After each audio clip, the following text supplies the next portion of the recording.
Bismillahirrohmanirrohim. Assalomu alaykum barchaga. Hurmatli akalar, hurmatli ukalar, hurmatli kanalimizni muntazam kuzatib borayotgan do'stlar. Bugun bitta video qilishimizga bitta sabab bo'ldiki, mana sarlavhadan ham ko'rgan bo'lishlaringiz mumkin. 152 million topgan kelin degan ma'noda nomladim. Ya'ni bitta misol uchun uyda o'tiradigan, o'zi boshqa tashqariga chiqib ishlamaydigan bitta nima deymiz, inson, ayol kishi, yoshi katta, farzandlari bor. Mana shu inson 3-4 oy ichida ancha katta pul topishga muvaffaq bo'ldi. Bu insonni misol uchun noldan o'zim o'rgatib, qo'ldan kelgancha yordam berib, tushuntirib, YouTube'larni, kanallar ochishlarni o'rgatdim.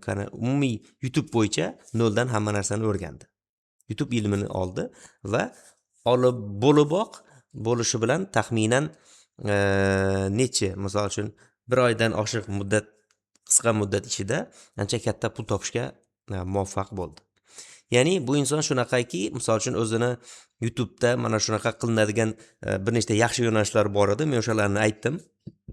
O'shalar bo'yicha birgalikda u inson video qildi, men ko'rib berib, kamchiliklarni to'g'rilab, birgalikda yuklab, rejim bo'yicha yuklab, montajlarda yordam berdim, boshqa qildim, birgalikda ishladik. Ya'ni juda ham yaxshi natijalar bo'ldi.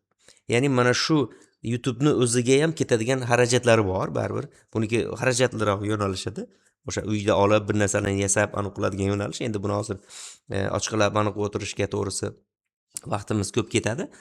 Lekin aynan mana shunaqa pul tikib ishlaniladigan bitta yo'nalish edi. Bir narsa, kerakli narsalarni sotib olish kerak bo'lardi. Mana shu ishni qilishiga ikkinchi yordam bergan u insonni turmush o'rtog'i ham bo'ldi.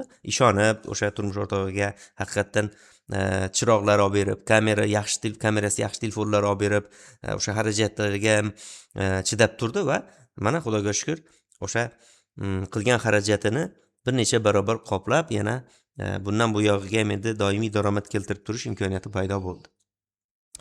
Aytmoqchi bo'lganim, YouTube'dan eng avvalo men har doim ta'kidlayman, ko'p tarqalgan yo'nalishlarni qilmanglar. Hammaga ommabop bo'lib ketgan yo'nalishlarni qilmanglar. Qiyinroq bo'lsa ham, xarajatliroq bo'lsa ham, kamnamo bo'lgan yo'nalishlardan qilib, yaxshiroq natijalar qilib, yaxshiroq pul topinglar. Albatta YouTube'da yaxshi pul topsa bo'ladi. Bunga ishonish kerak, bunga sabr qilish kerak, bunga chidash kerak. Ko'pchilik harakat qiladi, harakat qilganda ham hamma ishlayotgan yo'nalishlarda ishlaydi, bundan natija qilish qiyin. Buni to'g'ri tushuninglar. Bu ommabop bo'lib ketgan, eskirib ketgan yo'nalishlardan men ishlashni tavsiya bermayman. Bu natija bo'lmaydi, yuraverasiz, aldanib, qiynalib, mana shunaqa qiynalishlar ko'p bo'ladi. Shuning uchun qiyinroq bo'lsa ham, mayli xarajatliroq bo'lsa ham, mana shunga sabr qiling, chidang, mehnat qiling. Xudo xolasa albatta nima bo'ladi? Natijasi seziladi. Bugungi aytmoqchi bo'lgan narsalarim mana shu edi. Ko'p narsa aytishga onimiz yo'q, ko'p vaqtlaringizni olmaymiz.